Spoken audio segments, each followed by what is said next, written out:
Hay un instante, casi siempre en silencio, en que dejas de enviar el mensaje que llevabas media hora escribiendo en tu cabeza. No lo borras con rabia, no lo guardas como advertencia, esperando el momento perfecto para usarlo. Simplemente, ese día, la mano no se mueve, y lo extraño es que no se siente como una victoria.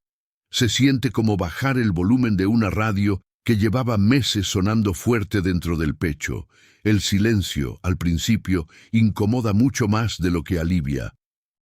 Eso es el verdadero desapego, y no se parece en nada a lo que la mayoría imagina. No es un bloqueo hecho con rabia, no es una foto nueva subida justo a tiempo para que la vea, no es un silencio armado como trampa para que se preocupe. Es otra cosa, mucho más callada. El momento exacto en que tu energía deja de salir a buscar afuera y empieza por fin a quedarse en su propia casa. Ojo, porque hay una versión falsa de esto que también circula mucho.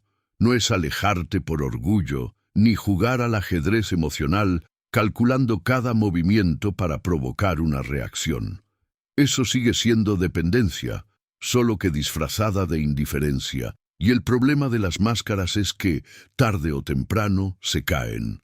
Todo esto empieza cuando tu atención deja de estar pendiente de mensajes, de silencios, de señales que interpretar y empieza a volver hacia adentro. Jung hablaba de la psique como un sistema que busca equilibrio constantemente. Cuando toda tu energía está volcada en otra persona, ese sistema queda desnivelado. Y el desapego genuino es, sencillamente, el reacomodo de ese equilibrio. Imagina esta escena, porque probablemente ya la viviste. Pasabas los días pendiente de cada gesto, cada mensaje, cada silencio de alguien.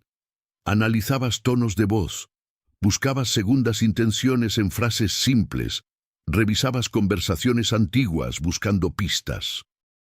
Y un día, sin ningún anuncio previo, sin decisión dramática, algo dentro de ti simplemente se cansó. No fue un acto de venganza, fue agotamiento convertido, por fin, en claridad. Quiero ser honesto contigo sobre algo importante antes de seguir, porque esto no es un video sobre trucos para manipular a nadie. Muchos videos sobre este tema prometen que, si aplicas ciertas técnicas, la otra persona regresará corriendo. Y quiero decirte con total sinceridad, eso no es una garantía, y cualquiera que te la prometa te está vendiendo una fantasía. Lo que sí es cierto, y esto lo sostiene tanto la psicología como la experiencia de miles de personas que han atravesado este proceso, es que cuando dejas de perseguir y empiezas a sostenerte desde adentro, algo cambia en la dinámica del vínculo. A veces eso hace que el otro se acerque de nuevo. Otras veces simplemente te libera lo suficiente como para darte cuenta de que ya no lo necesitas de vuelta. Y ambos resultados, aunque se sientan distintos, son formas de sanar. Jung explicaba que el inconsciente reconoce patrones y se aferra a aquello que le proporciona carga emocional constante. Mientras tú sigas disponible sin condiciones, sin variación, sin límites, el otro no tiene ningún motivo para replantearse el vínculo. Pero cuando esa disponibilidad deja de ser automática, cuando tu energía deja de fluir hacia ese lugar habitual, se genera una tensión distinta. El inconsciente del otro entra en un estado de búsqueda, no necesariamente porque te valore más, sino porque algo que daba por garantizado dejó de estarlo. Pero antes de seguir, hay una pregunta que vale la pena hacerse con total honestidad. ¿A quién estaba sosteniendo realmente todo este tiempo? Jung se refería a la proyección como ese mecanismo por el cual no amamos a la persona que tenemos delante, sino a una versión construida por nuestra propia mente, armada con el potencial que veíamos en ella, con lo que prometía a medias, con lo que imaginábamos que algún día sería. Muchas veces sostenemos esa imagen durante meses o años, aunque los hechos insistan en contradecirla una y otra vez. Y soltar a alguien, en el fondo, también implica soltar esa versión imaginada que construimos, que quizás nunca coincidió del todo con quien esa persona realmente era. Hay otra pista que casi siempre llega antes de que la mente esté lista para aceptarla, y es el cuerpo. Ese nudo en el estómago antes de un encuentro que deberías estar esperando con ganas. Esa fatiga que no corresponde al esfuerzo real de tu día. Esa tensión que aparece sin explicación clara justo antes de que llegue un mensaje. Todo eso es información, aunque durante mucho tiempo hayamos aprendido a ignorarla, porque la mente todavía no estaba lista para escuchar lo que el cuerpo ya sabía. Aquí es donde muchas personas confunden dos cosas que parecen iguales, pero no lo son: la frialdad y el desapego genuino. La frialdad busca castigar. Tiene un objetivo oculto, que es hacer sentir mal al otro. El desapego real no busca nada del otro. Está enfocado completamente en ti. Y esa diferencia, aunque parezca sutil, se siente de maneras completamente distintas, tanto para ti como para quien la percibe. Voy a contarte algo que quiero que quede muy claro, porque creo que es más honesto que cualquier historia de éxito perfecta. Este proceso casi siempre duele. Duele mucho. Mantener distancia de alguien que todavía ocupa un lugar importante en tu corazón no se siente como una victoria instantánea. Se siente, muchas veces, como estar atravesando una especie de desintoxicación. Hay días en que sientes que lo estás logrando, que tu energía por fin te pertenece, y hay otros días en que la ansiedad regresa con la misma fuerza de siempre, en que revisas el teléfono sin darte cuenta, en que la mente insiste en repasar conversaciones que ya no tienen respuesta. Eso no significa que estés fallando. Significa que eres una persona real atravesando un proceso real. Y acá conviene entender un mecanismo muy concreto que explica por qué a veces cuesta más soltar a alguien que te trató mal, que a alguien que te trató bien de forma constante. Cuando una persona te da atención de manera irregular, apareciendo unas veces y desapareciendo otras, el apego que se genera suele ser más intenso que el que sentirías por alguien estable. No es porque esa persona te haya querido más. Es porque la incertidumbre mantiene activo un estado de alerta que fácilmente confundimos con pasión. Cada vez que esa persona reaparecía después de un silencio, sentías un alivio tan grande que lo interpretabas como amor, cuando en realidad era apenas el cese momentáneo de una ansiedad que ella misma había generado. Entender esto no borra el dolor, pero sí te permite mirarlo con otros ojos. Mucho de lo que sentías no era la intensidad del amor, era la intensidad de la incertidumbre. Jung hablaba de la sombra como esa parte de nosotros que preferimos no mirar, y una de las sombras más comunes en este tipo de procesos es la vergüenza de todavía sentir. Muchas personas creen que, si de verdad estuvieran sanando, ya no dolería. Pero la sanación no funciona así. No es la ausencia de dolor. Es la capacidad de sostenerte a pesar de él, sin usarlo como excusa para volver al mismo lugar que te agotaba. Hay otro visitante silencioso que casi siempre aparece en medio de este proceso y que rara vez se nombra en voz alta: la culpa. No llega diciéndote abiertamente que estás mal por alejarte. Se presenta con un tono suave, casi razonable. Pensamientos del tipo: quizás pedí demasiado, o tal vez fui yo quien exageró, aparecen justo cuando más firme necesitas sentirte. Jung usaba el término persona para nombrar esa máscara social que cada uno construye desde la infancia, con el único fin de encajar y evitar cualquier fricción con quienes nos rodeaban. Si de pequeño aprendiste que mostrar una necesidad incomodaba a los adultos a tu alrededor, Es probable que esa misma máscara interprete hoy cualquier límite tuyo como un exceso injustificado, aunque racionalmente sepas que no lo es. Por suerte, existe una pregunta simple que ayuda a desenmascarar esa culpa cada vez que aparece. Pregúntate esto: ¿sentirías lo mismo si esa persona te hubiera ofrecido, con hechos sostenidos en el tiempo y no solo con palabras sueltas, el lugar que decía prometerte? Cuando la respuesta es no, lo que sientes no es culpa por haber actuado mal. Es apenas el eco de una costumbre mental muy antigua, una que aprendió a convertir cualquier límite tuyo en una supuesta falta hacia el otro. Ahora quiero hablarte de un concepto que Jung desarrolló y que aquí cobra un sentido muy particular: la energía psíquica como algo finito, que se invierte constantemente en distintos lugares de nuestra vida. Cada vez que piensas obsesivamente en alguien, cada vez que interpretas un silencio, cada vez que ajustas tu ánimo según lo que esa persona hizo o dejó de hacer, estás invirtiendo una parte de tu energía vital en ese vínculo.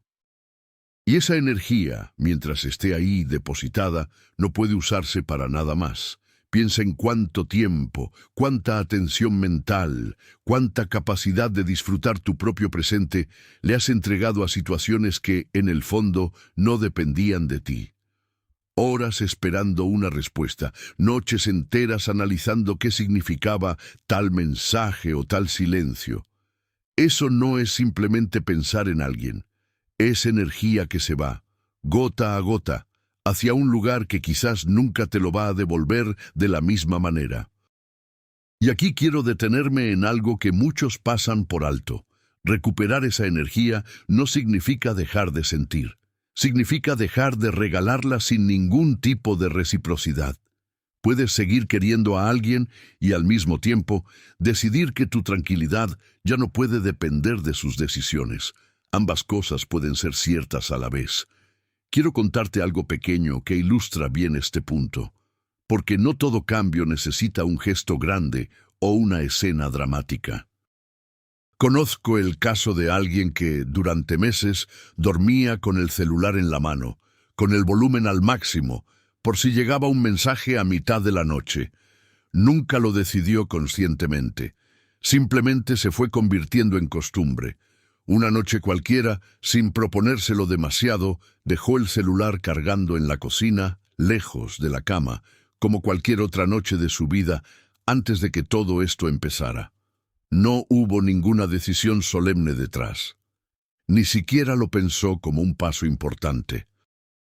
Simplemente, esa noche, durmió de corrido por primera vez en mucho tiempo. Y recién a la mañana siguiente se dio cuenta de lo que ese pequeño gesto significaba en realidad.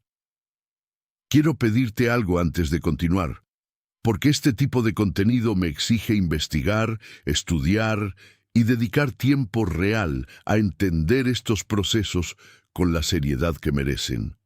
Si esto que estás escuchando te está tocando algo por dentro, me ayudaría muchísimo que le dieras like a este video y que te suscribieras al canal. Es gratis para ti, pero significa muchísimo para que este contenido siga llegando a más personas que lo necesitan. Y si conoces a alguien que está atravesando este mismo proceso ahora mismo, compártele este video. A veces lo único que necesitamos es sentir que alguien más entiende exactamente por lo que estamos pasando. Ahora sí, sigamos. Hablemos ahora de algo que aparece con mucha fuerza en este tipo de procesos: el miedo al vacío.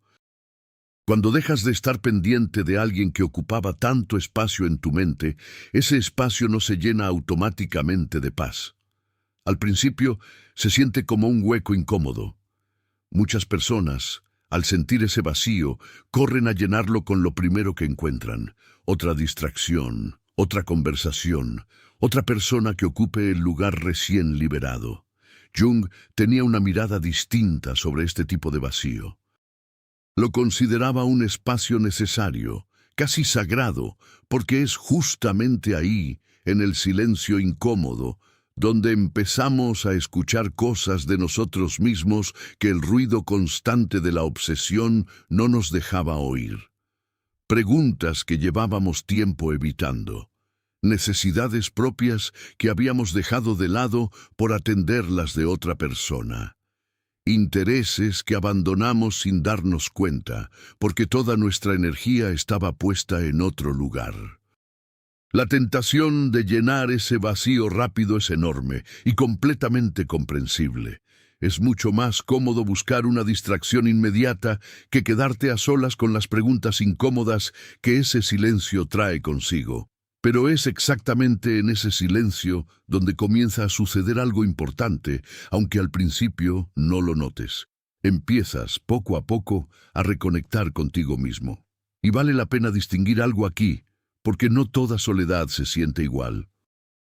Hay una diferencia enorme entre quedarte solo, porque nadie eligió quedarse con vos, y quedarte solo porque fuiste vos quien decidió dejar de conformarte con menos de lo que necesitabas. La primera pesa como una herida abierta. La segunda, aunque también incomoda al principio, tiene una naturaleza completamente distinta. Es un espacio elegido a conciencia, un territorio propio donde por fin podés escucharte sin el ruido constante de una expectativa ajena. El vacío del que hablamos no es el primero, es el segundo, aunque al principio, en la oscuridad de una noche difícil, cueste distinguir cuál de los dos estás atravesando. Hablemos ahora de la calma, porque es una de las piezas más importantes de todo este proceso y también una de las más difíciles de sostener. Cuando alguien está acostumbrado a que reacciones con intensidad ante su distancia, tu calma genuina puede desconcertarlo profundamente. Pero quiero ser claro en algo. Esa calma no debe ser fingida y no debe tener como objetivo desconcertar a nadie. Si la usas como estrategia, deja de ser calma real y se convierte en otra forma de manipulación disfrazada. La calma auténtica nace de haber soltado, genuinamente, la necesidad de controlar lo que la otra persona piensa, siente o decide. Y eso no se finge. El cuerpo lo delata todo. Cuando todavía estás actuando calma, pero por dentro sigues esperando una reacción específica, esa tensión se filtra, aunque no digas una palabra. La calma real, en cambio, viene acompañada de una sensación distinta. Ya no necesitas que nada en particular suceda para sentirte bien contigo mismo. Hay algo que aparece muy seguido en este tipo de procesos y que quizás tú mismo estás viviendo ahora mismo. Mantener distancia de alguien no siempre significa dejar de sentir absolutamente nada. Hay personas que incluso estando en pleno proceso de alejarse, todavía tienen que cruzarse con esa persona por circunstancias de trabajo, de familia, de vida cotidiana, y sostener la calma en esos encuentros sin que la voz tiemble, sin que el cuerpo delate lo que por dentro sigue doliendo, es de las cosas más difíciles que existen. Si tú estás en esa situación ahora mismo, quiero que sepas que no estás fallando por sentir que es difícil. Sostener la calma no significa que no duela. Significa que eliges no reaccionar desde ese dolor. Jung decía que aquello que no comprendemos completamente tiende a fascinarnos, y la calma genuina, precisamente porque no sigue el guión que el otro esperaba, suele generar una curiosidad que ningún reclamo ni ninguna insistencia lograrían despertar. Pero quiero repetir algo importante. Esto no es el objetivo. El objetivo no es generar curiosidad en el otro. El objetivo es que tú dejes de necesitar su reacción para sentirte en paz. Hablemos ahora de una imagen que puede ayudarte a entender mejor este proceso. Imagina que durante mucho tiempo has estado sosteniendo una cuerda tensa con otra persona. Cada uno tira hacia su lado, a veces con más fuerza, a veces con menos, pero la tensión nunca desaparece del todo. Esa tensión, por incómoda que sea, mantiene un tipo de conexión, aunque sea una conexión que duele. El desapego real es el momento en que sueltas esa cuerda, no con rabia, no con la intención de que el otro caiga, sino simplemente porque te diste cuenta de que ya no tenías por qué seguir sosteniendo esa tensión. Y aquí viene algo importante que casi nunca se dice con honestidad. Cuando sueltas esa cuerda, no siempre sabes qué va a pasar del otro lado.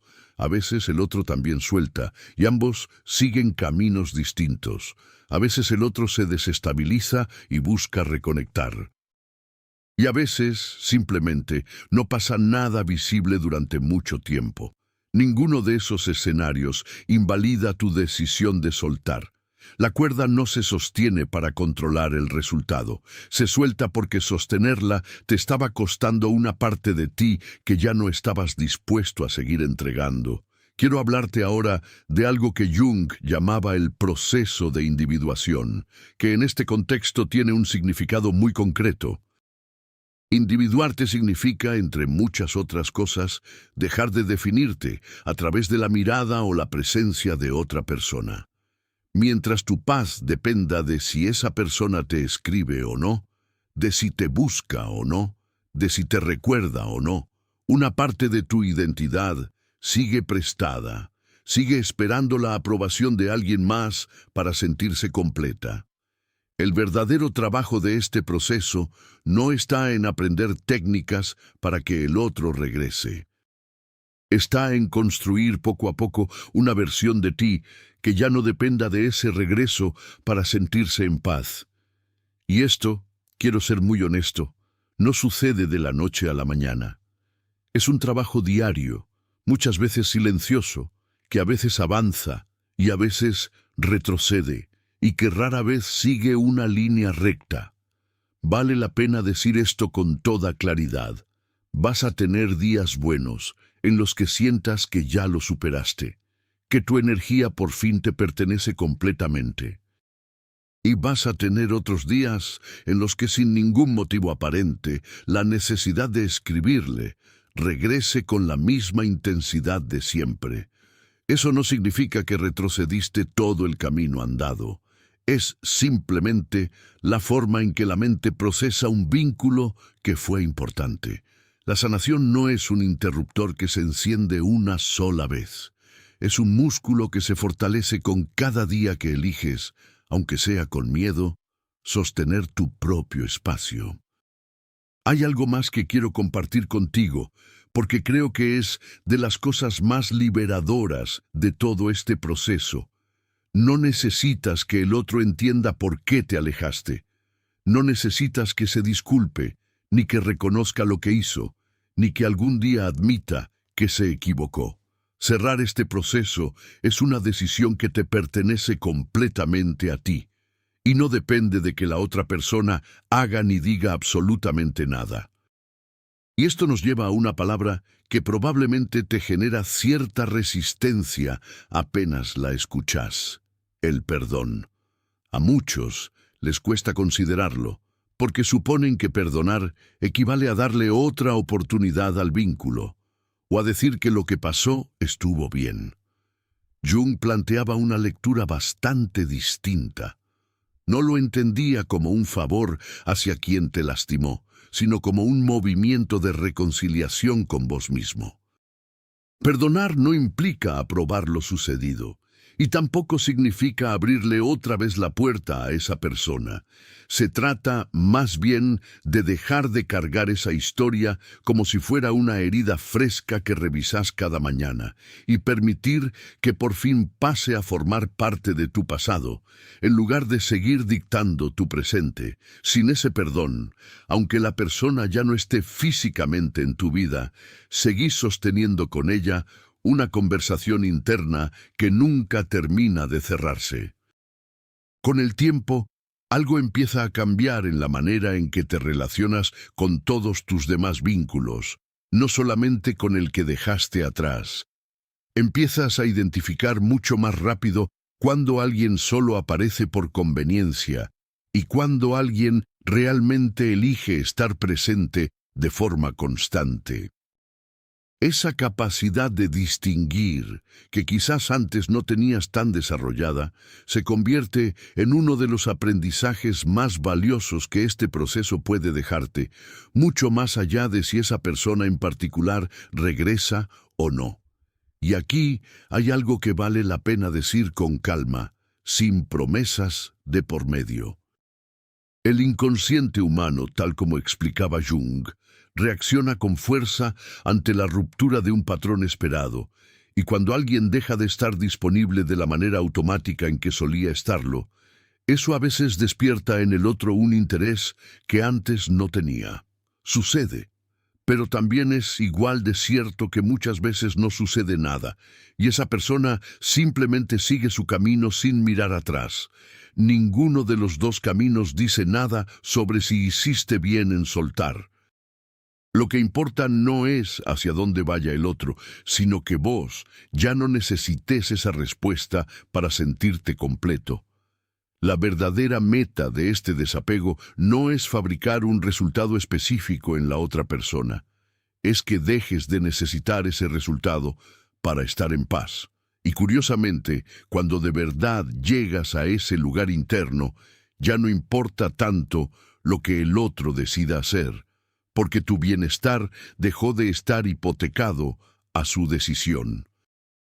Quiero hablarte para cerrar de algo que Jung llamaba la búsqueda de sentido, aplicada aquí a este tipo de procesos. El dolor que atraviesas al soltar a alguien no es un dolor sin propósito. Cuando lo enfrentas de manera consciente, sin huir de él, pero también sin quedarte atrapado en él. Ese dolor termina abriendo una puerta hacia un conocimiento de ti mismo, que de otra forma quizás nunca hubieras alcanzado. No porque el sufrimiento tenga un valor en sí mismo, sino porque mirarlo de frente te obliga a preguntarte cosas que la comodidad rara vez te exige. Si hoy estás en medio de este proceso, si todavía sientes ese impulso de escribir, de revisar, de buscar una señal, quiero que sepas que eso no habla de ninguna debilidad tuya. Habla de tu capacidad genuina de haber amado, de haberte entregado, incluso cuando esa entrega no fue sostenida de la misma manera del otro lado. Esa capacidad de entregarte no es algo que debas apagar, es algo que con el tiempo vas a aprender a dirigir hacia los vínculos que sí sostienen presencia real y hacia ti mismo, que también mereces recibir esa misma entrega que durante tanto tiempo regalaste hacia afuera. Si te gustó este contenido, deja tu like, es un gesto pequeño. Pero para YouTube es la señal de que este video está ayudando a alguien, y eso hace que le llegue a más personas que hoy están pasando por lo mismo que vos. Contame en los comentarios cómo te sentiste con este video, o simplemente escribí, hoy dejo de perseguir y empiezo a habitarme. Guárdalo ahí abajo, como un mantra tuyo. Alguien más lo va a leer justo cuando más lo necesite. Y si este espacio te aportó algo y podés sostenerlo con un aporte, el botón Gracias está ahí abajo. Si hoy no podés, no pasa nada. Ya me diste algo con solo llegar hasta acá. Gracias por estar. Nos vemos en el próximo video.